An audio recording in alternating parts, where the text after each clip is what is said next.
Life was as predictable as a routine dental checkup until today. My name's Jenny, your average tooth fairy, who trades in molars for money, except that I work with state-of-the-art equipment in a swanky downtown clinic. My husband, Mark, is pretty much the academic type, graying at the temples and all. He lectured in the halls I once roamed as a student, though we never swapped anything more than a hello back then. It was only after my cap and gown were tucked away that we started sharing dinners, and before you knew it, vows. You could say we lived a standard, married with no kids, just a couple of lazy goldfish life. Until today. Exhausted, slipping out of my work shoes, I saw them, divorce papers, as stark and chilling as an extracted wisdom tooth, lying beside a note on a coffee table that had seen better days, his handwriting, no doubt. Grimacing, I picked up the note. His words punched me in the gut harder than any root canal ever would. Jenny, I'm tired. Tired of the humdrum, of papers, of people. I need silence, not the kind we got on Sunday mornings, but the deep kind that you only find away from civilization. Consider this my path to becoming a nobody, to finding some darn peace. Mark. My hands trembled, the note nearly crumpling in my grip. No dramatic outburst, shocked as that to you. I uncapped one of the pens that was always scattered around and scribbled on the back of some grocery receipt, the only paper in immediate reach, then dialed Mark, heart drumming a harsh beat against my ribs. The line clicked, and after what seemed like a year, his familiar, now distant voice answered. Jenny? Mark. What's this about becoming a nobody, huh? You dumping our years together like last week's trash? Jenny, you're not getting it. I can't. I don't want to. It's not you, it's... Cut the crap, Mark. You leave a note? Papers? Just like that? My voice rose as I gripped the phone like it was a lifeline. Where are you? There was a pause, a silence that spoke volumes. Somewhere you can't find me. Somewhere I can be alone. Alone? And what am I supposed to do, huh? Just sit tight and smile while you play hermit? Jenny, please. No, you listen. You can't just decide you're bored, and... Bored isn't the word, Jenny. I need something else, something different. What? Silence? You want silence, by earplugs. But you don't just get to check out. I spat the words out as if they were sour. Jenny, please try to understand. Oh, I understand, all right. Understood loud and clear, Professor. You've made your point. Enjoy your bloody peace then. The line went dead with a finality that echoed in the now too quiet room. The note lay there, staring up at me with its life-altering news, and I was left to figure out if I was to press on with the painful extraction of Mark from my life or root around in the mess for a sliver of hope. It seemed I had more than just teeth to pull. The clinic reeked of strong antiseptic. Where it used to put me at ease, now, it just stirred the pot of my mind, brimming with gossip. Mark, my ex, gone puff, just like that. And the fact that everyone wouldn't shut up about it was getting under my skin. The phone was buzzing again. It never eased up. I knew without looking it was more of the same, nosy folks prying for details. Sam's Dental, how may I help you? I answered, using the clinic's name to avoid personal questions. Hey, it's Lizzie from Math Department. We heard about Mark. You holding up okay? I sighed. Yeah, Lizzie, I'm doing my job. Anything else? I mean, it's just weird, right? Mark's such an urban guy. She pried, digging for dirt. It's his choice, I snapped, a bit more sharply than intended. Sorry, it's just been a rough day. I could almost hear her shrug through the phone. Sure, just checking in. You know how it is here, we're all a bit nosy. The clinic was quieter than usual. I could almost hear the whispers bleeding through the walls. Patients eyed me with a mix of pity and morbid curiosity as I walked through the hall. I needed a break from the staring and the rumors. I found myself in the staff room with Rosa, the receptionist, who was always blunt as a spoon. She was digging through her locker, the metal door screeching like nails on a chalkboard. So, he left you the papers then disappeared, huh? Rosa didn't mince her words. That's about the size of it, I muttered, pouring myself a coffee. She leaned against the lockers, arching an eyebrow. You sign M? Yeah. Savage. Rosa shook her head. Man's got style, give him that. I couldn't help but laugh, leave it to Rosa to call a disappearing act stylish. Back in my office, the nice and tidy one with diplomas on the wall, the phone rang again. It was the one face I didn't mind showing up in my caller ID, Angela, the closest thing I'd had to a sister since forever. Girl, how you just gonna let him punk you like that? No hello, no how are you, just Angela in all her glory. He didn't punk me, Ange. I signed the papers, that was my choice. And you just gonna roll over and play dead? There's nothing to fight for. I'm done and dusted with him. There was a pause, I knew Angela's wheels were turning.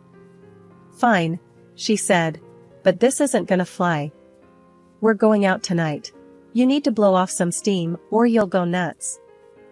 I wanted to argue, but she wasn't wrong. Besides, it beat listening to the whispers and rumors that looped like a bad soundtrack in my mind. The hours ticked by, filled with teeth cleaning and dodging personal questions. By the time my last patient left, I was ready to peel out of there like a bat out of hell.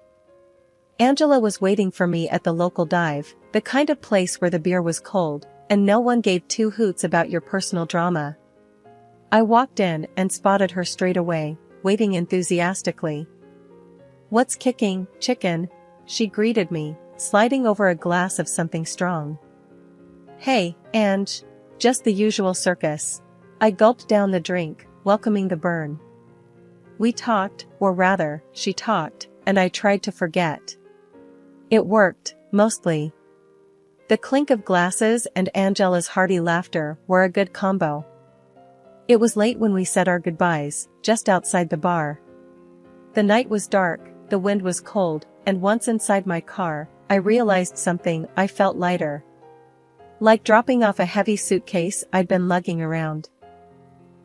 The years had rolled by like series of silent movie frames. That old bitterness about Mark, it was more or less a faint echo these days. I mean, life had to move on, right? I shifted gears somewhere along the line, and now, well, now things were steady. You could say I was living the quiet life, except for the occasional siren wail, thanks to my new husband, Tom, the cop.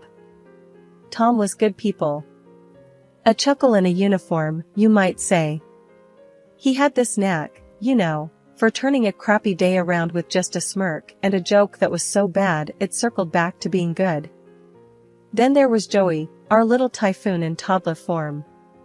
3 years old and already the boss of the household. If joy came in human form, it was him, no contest.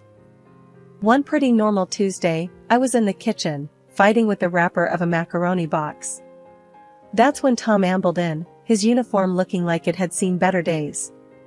He planted a kiss on my cheek, still sparking a little zing even after all these years, and ruffled Joey's hair. Hey, bud, how was your day with Mom? He asked Joey, who was smashing a toy truck into the linoleum. Joey's answer was a happy shriek and more enthusiastic truck smashing. I'm starting to think he's going to follow in your footsteps, I said, finally getting the box open and emptying it into the simmering water. Tom's beeper suddenly blared, ruining the moment. He checked it and grimaced. Looks like the station needs me. Some brawl at the bar downtown. Geez, Tom. Stay safe, will you? Always, he said, standing up, but with Joey still clinging to him. He handed our son back to me. Gotta run.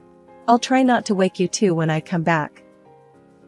After he left, it was just Joey and me and the hum of the refrigerator. Joey babbled something about Dada, and I couldn't help but feel a twang in my chest. Sure, I had Tom and Joey, a solid job, a roof over my head. But sometimes, when Tom's cruiser pulled out of the driveway, or when Joey's laughter filled a room, I'd remember I once had a different life, a different partner in the dance. Come on, champ, I told Joey. Let's tackle that mountain of blocks like we're the king and queen of the castle. And as I built flimsy towers for Joey to knock over, laughing all the while, I realized I'd turned over more than just a new leaf. I'd started a whole new chapter. And you know what? It looked pretty damn good from where I was sitting. As the flat screen on the wall spat out images with quiet contempt, there was Mark, my ex, hunched over on a patch of green. The grass was probably crumpled under him, matching his wrinkled linen shirt. I hadn't seen him in years, not since he traded our life for silence and dirt paths. Those journalists were eyeing him like he was a prize pig at the fair, each waiting for their turn. Mark fiddled with strands of his wild beard as he leaned into the microphone. His voice, still with that calm know-it-all tone, itched in my ears. "Yeah, that's right," he was saying. "I had to leave because of her. She's got this heart, steeled over, you know? Cold. And cheating? She was a regular at that game. Took my piece, she did. That's why you find me here, away from all that mess." The air in the dental clinic was colder than usual, or maybe it was just my mood darkening everything around me since that darned news report aired. I slammed my locker shut, trying to shove away the clutter of whispers and side glances that had infested the office like bad breath. It wasn't just the sterile smell of mint and disinfectant lingering, it was the stench of gossip. Thanks to my ex, Mark, I was the new plaque everyone wanted to scrape off. "Hey, you done early?" Gina, one of the hygienists, leaned against the doorframe, balancing a stack of patient folders. Her tone was casual, but her eyes were skirting around mine, wary. Too wary. "Yeah," I grunted, collecting my stuff. "Need to clear my head. This place is looking kinda stuffy." She snorted, a crude sound that was music to my irritated ears. "Looks the same to me. Though, you could cut the tension with dental floss." I offered a half smile, but didn't meet her eyes. "Maybe some people got cavities in their personalities," I replied, voice tight. As I walked out, I couldn't shake off the prying eyes. Reaching my car, I spotted Tom waiting for me, arms crossed, leant on the hood. His usual sunny exterior was clouded over. "How's it going, Jenny?" he asked as I approached, trying to light up the dimming day. "Like a root canal gone wrong," I replied, my keys jingled with a shake of my hand. Tom pushed himself off the car. "You know what I think? Screw him. He's talking crap." "That's one word for it," I said, opening the car door. Tom detoured it, his stance stubborn. "We shouldn't let this nonsense get between us. You've got me, Joey, and Angela. It's their problem if they believe that liar." The sincerity in his voice was a soothing balm, but I was too riled up to take it in fully. "Sure, but try telling that to the Hyena Club in there." He grabbed my hand, his grip firm. "Listen, let's grab Joey, hit the pizza place, and just chill. All right?" I took a breath, absorbing the offer. "You always know how to patch things up, cop hubby," I said with a tired smile. "And don't forget it." He flashed a grin, the kind that could make a dentist proud. But before we could continue, a call cut through our bubble. "Mommy." Joey came sprinting across the parking lot, his babysitter trailing behind. The little guy wrapped around my legs, a toddler tornado. "Hey champ," I said, lifting him up. "You ready for some pizza?" "Pizza, pizza," Joey chanted, any worry about the day's drama lost in his innocent cheer. I glanced back at the clinic once Joey and Tom were settled in the car, a cold laugh escaping me. To hell with them. Let's go have some real family time. Tom revved the engine, a mischievous spark lighting his eyes. "No looking back, babe, that's the rule." "Got it, boss?" I said, and as we drove off, Joey's giggles, the only sound I cared about, I felt the heaviness shed bit by bit. It was just another crappy chapter in the novel of life, one that I'd darn well write myself. No ex-husband was going to taint my reflection, not anymore. I was still reeling from another day's work when she cornered me. Jasmine, the new intern, was kind of edgy since the day she stumbled in, but today, she was all jittery. So there I was, peeling off my gloves, and she comes up real close, smelling like antiseptic and fear. "Doc, I gotta talk to you," Jasmine said, her voice as shaky as a beaten-up washing machine. "What's up?" I was already thinking about the pile of paperwork waiting to claw at my evening. "It's about Mark. I heard the other nurses saying you were married to that guy." Her eyes darted around the room as if afraid the walls would grow ears. "Yeah, what about him?" I tossed the gloves and reached for my coffee, gone cold hours ago. "I was a student when he was teaching. He wasn't just giving lectures, if you know what I mean." Her voice took a dive, like someone had yanked the volume down. "He did stuff. Bad stuff." I felt something raw and bitter twist in my gut. "Stuff?" I asked, hoping for some vague rumor I could dismiss. He was handsy, you know, with me. And with others. We were just a bunch of scared kids, and he liked that power. Jasmine spat the words out like they were poison. My grip on the mug tightened. "Why are you telling me this now?" "Because I saw him on TV, acting all holy and repentant. I couldn't stomach it. I threatened to expose him, and then he vanished." "That coward," I hissed. The mug in my hand cracked, coffee seeping through the spiderweb crevices to drip onto the floor. "He told everyone he left 'cause of you and some grand spiritual quest. But that's bull. He fled 'cause I had proof of what he did. The texts, the creepy late-night calls." "That's a big claim, Jasmine," I managed to say, my throat dry as sawdust. "You got any of that proof on you?" "Yep," she said, a grim satisfaction in her tone. She hauled out her phone, a cheap thing with a cracked screen, and flicked through messages until she shoved it under my nose. There it was, in black and white. A whole sordid history laid out in texts and emails. I read, every word a punch in the gut. When I was done, I looked up. "I'm sorry, for what it's worth. Thank you for coming forward." "We gonna do something about it?" she asked, tough as nails now. "Absolutely," I said, feeling a flame of anger kindling inside me. And as we plotted revenge on the man I once called a husband, the man who had fooled us all, I felt a grim kind of satisfaction. This was going to be messy, but hell, it was about time some dirt got cleaned up around here. I stood there in the clearing, staring at the man I once called my husband. There he was, Professor Mark, looking every bit the wilderness prophet with a graying beard and a flock of adoring followers. His eyes flashed over me, a brief flash of recognition before his face settled into that infuriating calm. "Jenny? What the hell are you doing here?" His voice had that familiar sharp edge. "Just wanted a chat, Mark. A cozy catch-up between exes. Never thought I'd find you playing guru," I said, squinting at the half-naked followers prancing around. He crossed his arms, a smirk playing on his lips. "To what do I owe the pleasure?" I cut to the chase. "That trash talk on TV, really, Mark? Cruel and unfaithful. You sure have a way with fiction." He shrugged, the same old nonchalant shrug that drove me up the wall. "Needed a story, didn't I? Playing the victim pays the bills." I couldn't help but laugh, bitter and sharp. "And here I thought you ran off to find inner peace." His audience looked on, starving for some drama. He was unfazed. "Gotta give the people what they want." "Yeah, but at my expense?" I felt that familiar anger bubbling. "And there's another thing, about Jasmine."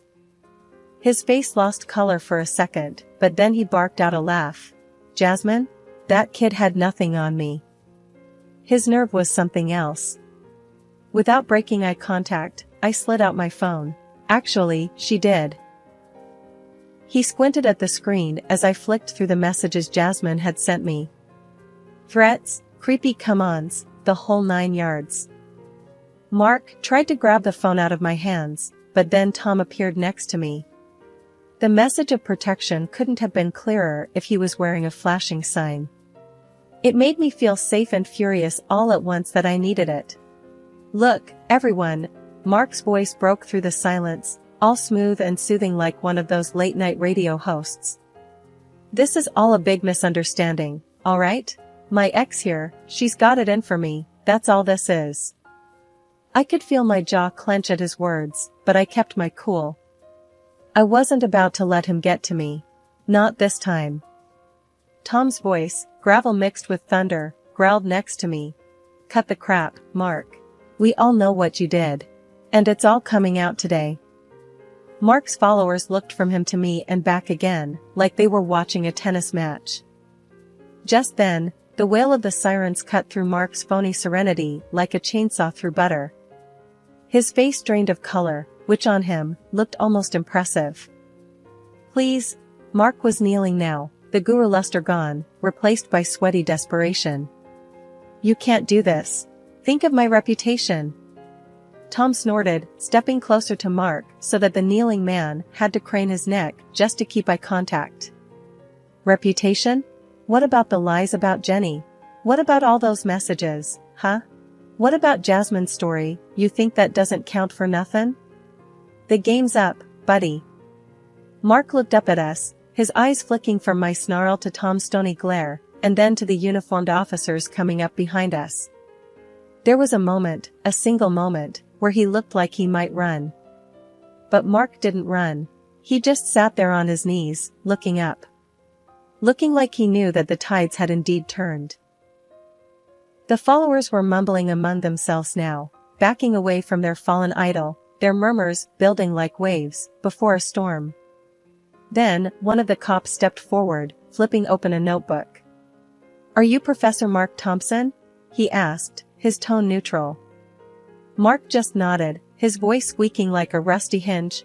"Yes, sir." The officer glanced at me, then at Tom. "We're going to need to take him in," he said, as if asking for permission.